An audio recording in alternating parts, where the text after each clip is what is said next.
Hola, un cordial saludo. En el presente video vamos a hablar sobre un poco sobre el módulo que nos tocó. En este caso sería la Ley General de Acumulación Capitalista. Mi nombre es Mateo, junto a Jerónimo y Camilo vamos a estar en el video dando como el contexto de este módulo. Como un pequeño sabreboca todo lo que vamos a hablar, en el módulo Carlos Mal analiza cómo la acumulación del capital impacta a la clase trabajadora y perpetúa las desigualdades sociales. Su enfoque se centra en la relación entre trabajadores, los capitalistas y en la forma en que el sistema reproduce esa dinámica a través de sus propios mecanismos. Para comenzar, en ese caso, Marx distingue entre dos tipos de capital, ¿cierto? Uno sería el capital constante, que representa directamente lo que serían los medios de producción, como maquinarias, herramientas y materias primas, y luego tendríamos lo que sería el capital variable, que se centra directamente en la parte de la mano de obra o de la fuerza de trabajo, que principalmente se refleja en el salario de los trabajadores. Entonces, la composición orgánica del capital combina esos elementos y refleja cómo el progreso técnico tiende a incrementar el capital constante a gastos de la variable. ¿Qué queremos decir con eso? Que con el tiempo el sistema emplea menos trabajadores por unidad de producción y disminuye la demanda de la mano de obra relativa, ¿cierto? De la mano de obra que tiene, y lo que busca es tener avance para ser más productivo y tener que gastar menos. Entonces, Marx también nos lleva a un concepto que sería el concepto de la superpoblación relativa. ¿Qué quiere decir con eso? Él lo ve como un ejército industrial de reserva. Eso lo lleva como una categoría que incluye a los trabajadores, desempleados y subempleados, que estos sirven para regular los salarios, mantener una oferta constante de mano de obra y asegurar que el capital pueda expandirse rápidamente en épocas de auge económico. Con eso garantizamos que el sistema mantenga una relación desigual entre capital y trabajo, y lo que hace que los ricos se vuelvan más ricos y que los pobres se vuelvan más pobres. También dentro de eso vemos cómo refleja o vemos algo llamado movimiento de los capitales individuales y su relación con el capital global. Él lo trata como la concentración del capital, y eso se refiere al proceso mediante el cual la acumulación de la riqueza en manos de capitalistas individuales incrementa su capacidad de mano de obra sobre los medios de producción y la fuerza laboral. Entonces, ¿qué quiere decir con eso? Que a medida que los capitalistas, los capitales individuales crecen, la proporción que representa el capital social global también aumenta. Eso implica que la acumulación de riqueza de algunos se traduzca también en manos de unos pocos capitalistas, y a cada día que avanza eso se vuelve un poco más evidente. Sin embargo, ese proceso no ocurre de forma homogénea, mientras que algunos capitales o capitalistas individuales se expanden, otros se fragmentan o despegan en nuevos capitales, aumentando así el número de capitalistas. Entonces, también nos introduce lo que sería un concepto de centralización del capital. ¿A qué se refiere con centralización del capital? Se refiere al proceso por el cual muchos capitales pequeños son absorbidos o funcionados en unos pocos capitales grandes, a diferencia de la acumulación, que implica un crecimiento orgánico del capital mediante la reinversión de las ganancias. La centralización también, por así decirlo, redistribuye los capitales ya existentes, pero centrándolo en unos pocos. Es decir, las personas se redistribuyen el capital entre la gente más poderosa, y así garantizan tener éxito en lo que tendrían. Como las características principales que distinguen como este proceso, o lo que nos lleva a este proceso, sería la limitación por el desarrollo de la riqueza social.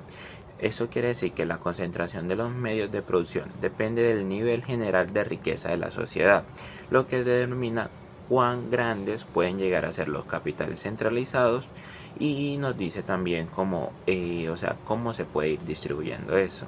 Y también tenemos lo que sería la competencia entre capitalistas. Eso lleva a que en cada esfera productiva los capitales o capitalistas compiten entre sí como productores independientes, lo que conduce a la eliminación de los más pequeños y la consolidación de los más grandes. En ese caso, a medida que se desarrolla el capitalismo, el volumen mínimo de capital necesario para competir aumenta, excluyendo los pequeños capitales. Ese proceso, por así decirlo, intensificado por la competencia, empuja a que las personas pequeñas, los capitalistas pequeños, desaparezcan y sean absorbidos por estos capitalistas más grandes, favoreciendo la concentración del poder económico en pocas manos. También, pues dentro de eso vemos lo que sería el crédito como otra potencia económica. Inicialmente vemos que el crédito, como un auxiliar de acumulación capitalista, se transforma en una herramienta clave para la centralización del capital. En ese caso, ¿qué queremos decir con eso? Al canalizar pequeñas riquezas dispersas hacia grandes proyectos industriales. Esto permite la creación de monopolios, acelera la expansión empresarial y facilita la innovación tecnológica. En ese caso, estos esfuerzos es principalmente para dejar los poder o dejar el poder en las grandes empresas y fomenta la innovación tecnológica, aumentando la productividad. Pero eso sí, nos separa mucho a las desigualdades o nos lleva mucho a que en ese caso, como lo venimos hablando anteriormente, los ricos se queden con mucho y los pobres se queden con muy poco. En ese caso, por eso debemos como ese crédito simplemente nos lleva como al crecimiento y puede que de pequeños, pero principalmente de los capitalistas más grandes y los que tienen una riqueza más centrada. Es Jerónimo y les voy a hablar acerca de la producción progresiva de la superpoblación relativa o ejército industrial de reserva. Para hablar de la producción progresiva de una superpoblación relativa o ejército industrial de reserva, debemos tener en cuenta que el capitalismo es un modelo económico el cual se basa en que una persona tiene el capital y de ahí hacia abajo el resto son obreros, que en este caso llamaremos el ejército industrial de reserva. ¿Por qué el ejército industrial de reserva? Porque debido a que hay una gran cantidad de personal obrero que se hace debido a la acumulación de este capital. La acumulación de capital se da principalmente porque se absorbe todo aquello que está dentro de la empresa, tanto obreros como maquinaria, para una mayor producción, lo que le genera al capitalista una acumulación de este capital total, que a su vez hay un capital relativo que hace contraparte a esto. ¿Por qué? Porque cuando hay un capital total muy grande, mucha acumulación, podemos decir que el capital, que hay muchos obreros que están sueltos. ¿Por qué? Porque el capitalista lo que busca es seguir acumulando esta cantidad de dinero o más capital con menor mano de obra que le permita a él tener costos más baratos, salarios más baratos, menos pago de salarios porque tiene menor personal obrero, pero aún así el obrero va a seguir produciendo, reproduciéndose para que haya un ejército industrial. Hay una gran cantidad de obreros que están a la espera de ingresar a este mercado o de hacer parte de esa línea de producción que tiene el capitalista. Por otro lado, hablaremos del enunciado de la ley de superpoblación relativa, que esto va más de la mano de del capital relativo. ¿Por qué? Porque este capital relativo es todo aquello que se relaciona con la empresa, como el obrero va haciendo su vida para producir más capital, para que el capitalista acumule más capital y el obrero vaya generando o reproduciéndose esta mano de obra o este ejército obrero o ejército industrial, como lo llama Marx, em, que este se vaya haciendo un poco más grande, un poco más amplio, y este capital relativo nos lleva a decir que hay mayores medios para la producción. ¿Por qué? Porque si el capitalista con ese capital acumulado aumenta los salarios, que más adelante lo vamos a ver, hay, el obrero va a producir mayor fuerza de trabajo, o sea, van a seguir habiendo más obreros para la empresa o para este capitalista, para este modelo de capitalismo, que es la acumulación. Entonces, todo aquello relativo es todo aquello que se relaciona con el capital, los obreros, la maquinaria, las ventas. Igualmente cabe resaltar que dentro de esta ley de acumulación relativa hay un ciclo que se reproduce en las empresas o que este modelo económico siempre ha seguido y es así, siempre se repite. Hay un auge, se llega a una curva donde es una crisis, baja a ser la recesión, ese punto convexo de la parte baja del diagrama se le llama depresión. Y cuando este diagrama vuelve a subir, esta línea se le conoce como recuperación. Este proceso se genera durante todo este sistema. Siempre ha sido así. Hay un auge de una empresa, de un modelo económico, hay una crisis en el capitalismo, hay una recesión económica, una depreciación dentro de los precios del mercado, del capital, de la mano de obra y sucede una recuperación de este capital. ¿Cómo lo vamos a ver?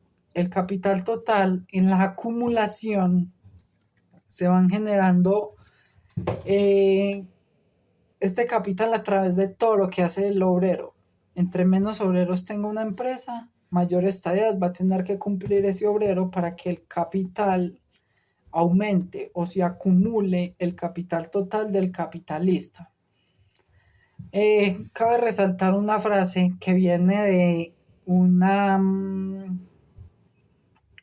de una palabra ideal bello, donde se habla de que hay un ideal para el capitalismo, pero hay una frase que va dirigida a los supernumerarios, o en este caso el ejército industrial de reserva, que dice, nosotros los fabricantes hacemos por vosotros lo que podemos, al aumentar el capital del que vosotros tenéis que vivir. De nosotros depende el hacer lo demás, de vosotros depende hacer lo demás, ajustando vuestro número a los medios de vida disponibles. ¿Qué quiere decir esta frase? ¿O qué relación tiene con el tema de la ley de superpoblación relativa? Que el obrero, que el capital se va acumulando, el capital total. Y con este debe haber un equilibrio entre la cantidad de obreros. El capitalista pone el capital y hace lo que puede para darle buenos salarios, buena vida, pero el obrero debe reponer lo demás o hacer una contraprestación al capital que está poniendo el capitalista, que en este caso sería generar más ejerciendo dentro de esta o a una población obrera límite a la que puede soportar el capital acumulado total, se genera que el capital acumulado va a empezar a bajar, lo mismo que los salarios para los obreros y por ende la población obrera va a disminuir. Además de que esta población va a disminuir, muchas veces el capitalista va a utilizar a estos obreros que le quedan, a estos pocos obreros, para hacer más trabajo, una cantidad mayor de trabajo, acumular mayor capital y volver a equilibrar todo esto.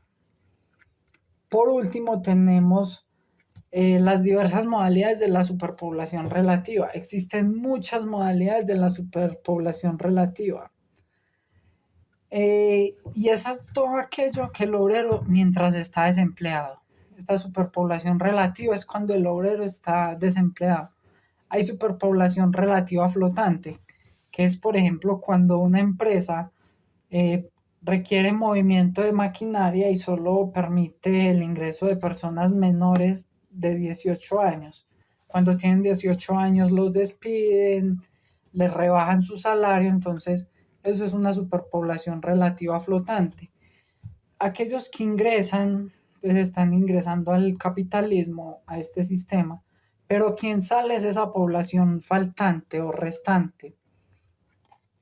Hola, buenas, espero que estén muy bien. Mi nombre es Juan Camilo González Camargo. El día de hoy les voy a hablar pues un poco lo que es el tercer capítulo del libro El Capital de Karl Marx. Este tercer capítulo nos hablaba un poco pues lo que era sobre el enunciado de la Ley General de la Acumulación de Capital. Pero pues para hacer el enunciado tenemos que conocer primero qué era esta ley. Karl Marx nos definía esta ley en tres fases. La primera fase es el aumento en la demanda de trabajo.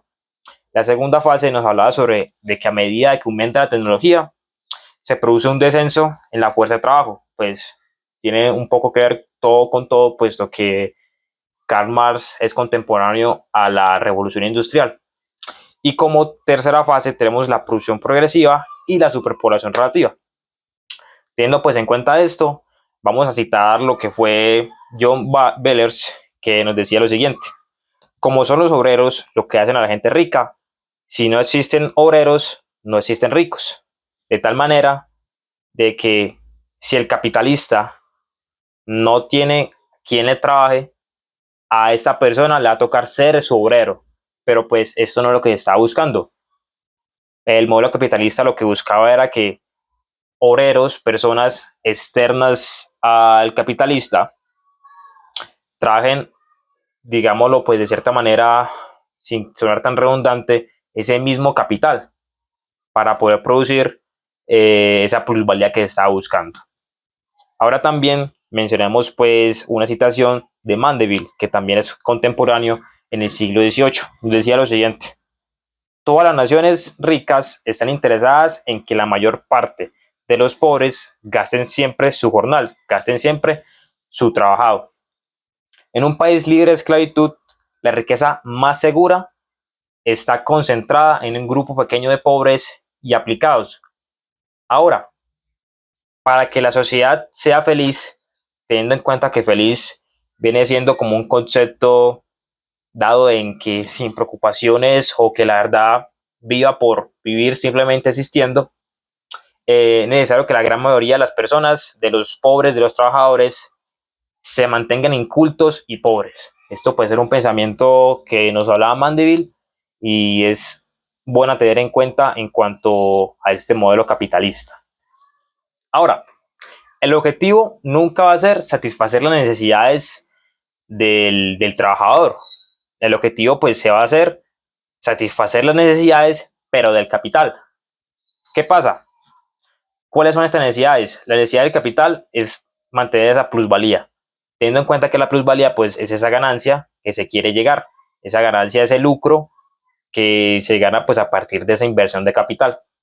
Ahora, los obreros vivían pues con lo mínimo y se gastaban su jornal, como lo expliqué pues anteriormente, ya que en ese entonces, siglo XVIII, no existía ese concepto tal del ahorro que tenemos pues hoy en día, que ganamos un jornal, ganamos nuestro salario mínimo y guardamos cierta parte y lo invertimos cuando ya tengamos cierto capital acumulado. Ahora, la producción obrera crece siempre más rápidamente que el desarrollo del capital. ¿Y esto a qué se debe?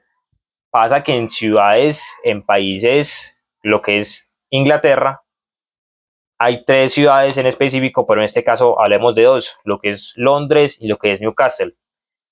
Esas dos ciudades para aquel entonces son consideradas como el infierno para los obreros. ¿Y esto a qué se debe? Pasa que las condiciones de los trabajadores eran las más despotables que pueden existir, ya que no tenían ningún tipo de garantías y pues la importancia que se le daba al trabajador era muy mínima.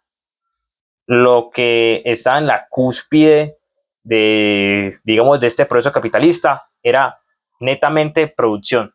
¿Qué pasa? A un solo trabajador le imponían cierta cantidad de trabajo que era bastante pues, pesado para lo que es una sola persona. Claro, sí, aumenta la productividad, aumentan las ganancias, pero ¿qué pasa con el trabajador? La verdad es que su vida es bastante deplorable, digamos de cierta manera. Sus condiciones de vida, los trabajadores que tengan familia, esposa, hijos, pues sus condiciones de vida no son las más óptimas. ¿Y qué pasa? El capitalismo lo que hacía, destruía y expropiaba la vivienda de los obreros y digamos, lo mandaban a vivir a lugares alejados de su lugar de trabajo, pero aún así tenían que ir a trabajar. ¿Y qué hacían pues con esos terrenos que expropiaban y destruían? Lo utilizaban pues para vías férreas, construcciones, modelo capitalista. Lo que pues lo que buscaba era eso, su propio bien, y la verdad pues el bien de los consumidores, el bien de los trabajadores se veía netamente desfavorecido. Ahora, sea cual sea el método de producción, el obrero o el trabajador siempre se va a ver afectado negativamente, puesto a que ese modelo capitalista pues se basa en eso, en lo que estamos hablando hace un momento. Netamente producción es en la actualidad que podemos ver que ha mejorado pues la calidad de trabajo del obrador, puesto que anteriormente mutilaban y destruían completamente al trabajador con las horas de trabajo tan pesadas, corrompían sus condiciones de trabajo y lo sometían al despotismo más odioso y mezquino que puede existir, porque pues a la hora de la realidad el modelo capitalista abusa sobre el trabajador. Y pues para nadie es un secreto, a la hora de verdad, eh, el capitalismo es un proceso económico que es bastante doloroso para ambos polos. Bueno, no digamos ambos polos, a la hora de la verdad, pues solamente un polo se ve bastante afectado, digámoslo de cierta manera. Está el polo de los ricos, el polo de los capitalistas, que lo que se basa es en la acumulación de riquezas, pero en el polo contrario es una acumulación de miseria, de tal manera pues que el obrero siempre se va a ver afectado. Ahora, tenemos lo siguiente. Estos obreros han de trabajar jornadas larguísimas, lo que hablamos hace un ratico, para tener un mísero bocado de comida, puesto que las garantías que se presentaban eran las peores que pueden haber. Y pues a las personas o a los trabajadores que a esto les servían, que digamos ese mínimo o eso poco que se ganan les sirve para poder sobrevivir o subsistir, pero pues eran personas que la verdad no tenían, digamos, nada en este mundo, nada de que importarles, pues solamente eran ellos y no tenían pues mucha importancia que se ganaran mucho, ganaran poco. Ellos vivían solamente por vivir, por existir en este mundo. Ahora, pues hablando pues un poco más sobre lo que eran las condiciones de vida en estas ciudades, Londres y Newcastle, se consideran pues estos infiernos para los trabajadores, ya que las condiciones de vida eran deplorables, las casas pues o los hogares o los techos donde los mandaban a vivir prácticamente eran lo peor que puede existir para el vivir de un ser humano, y actualmente se consideraría algo, un delito, se podría decir, ya que estos pues eran focos de enfermedades de muerte, eran sitios repugnantes completamente. Así funciona el capitalismo. Estamos hablando de un siglo XVIII que estaba llevándose el capitalismo a niveles muy extremos, y ciudades que en la actualidad son ricas es por ese mismo modelo capitalista. Ya pues para terminar, los choques de opinión pública y hasta de la política sanitaria han hablado sobre esto, se habló sobre esto en aquel entonces, y no se recatan en justificar que este modelo o esta forma de explotación era necesaria. Supuestamente que decían era para que se aprovechara de la mejor manera posible. Es decir, la manera de que lo estaban haciendo era la correcta, puesto a que si no era así, no se aprovechaba al máximo la capacidad productiva. Pero hoy en día, pues, ese modelo capitalista ha cambiado, lo conocemos un poco distinto, sigue siendo esas mismas raíces, con más garantías, pero ese proceso capitalista, ese proceso de esclavitud, sigue existiendo hoy en día, un poco maquillado, pero la verdad para producir o para tener en cuenta estos resultados es lo que hay, es lo que tenemos y es el modelo que se está planteando actualmente. Ya para finalizar vamos a hablar un poco sobre la plusvalía y cómo se ve con el trabajo. En ese caso debemos entender que como sociedad pasamos de un trabajo individual a un trabajo colectivo. ¿Eso por qué? Porque para el capitalismo el trabajo se convierte en un proceso colectivo donde las funciones están divididas entre varios obreros. En ese caso el colectivo obrero ejecuta tareas desdobladas desde trabajos manuales hasta mentales coordinados para maximizar la producción y la rentabilidad de eso, ¿cierto? Entonces, en este caso, el trabajo productivo ya no se define solo por la creación de un producto útil, sino por la capacidad de generar plusvalía para el capitalismo. En ese caso, tenemos dos tipos de plusvalía. En ese caso sería la plusvalía absoluta, que se obtiene prolongando la jornada laboral, y se obtiene la plusvalía relativa, que surge de aumentar la productividad del trabajo, permitiendo al obrero que produzca lo necesario en menos tiempo y dejando un mayor margen de tiempo para que el trabajo no remunerado, ¿cierto? Entonces, la diferencia entre la plusvalía absoluta o la plusvalía absoluta y relativa es que ambas son complementarias. La absoluta se basa en el tiempo total del trabajo, mientras que la relativa se enfoca en reducir el tiempo necesario para producir los bienes esenciales. Ya para concluir, vemos que la acumulación capitalista no solo incrementa la riqueza en manos de pocos, sino que también amplia la explotación de la clase trabajadora y reproduce el sistema en una escala mayor. La ley general de la acumulación capitalista no es una ley natural, sino una consecuencia de las relaciones sociales bajo el capitalismo. Entonces, entender esas dinámicas es fundamental para cuestionar las bases del sistema capitalista y considerar alternativas que prioricen el bienestar humano sobre la acumulación de riqueza.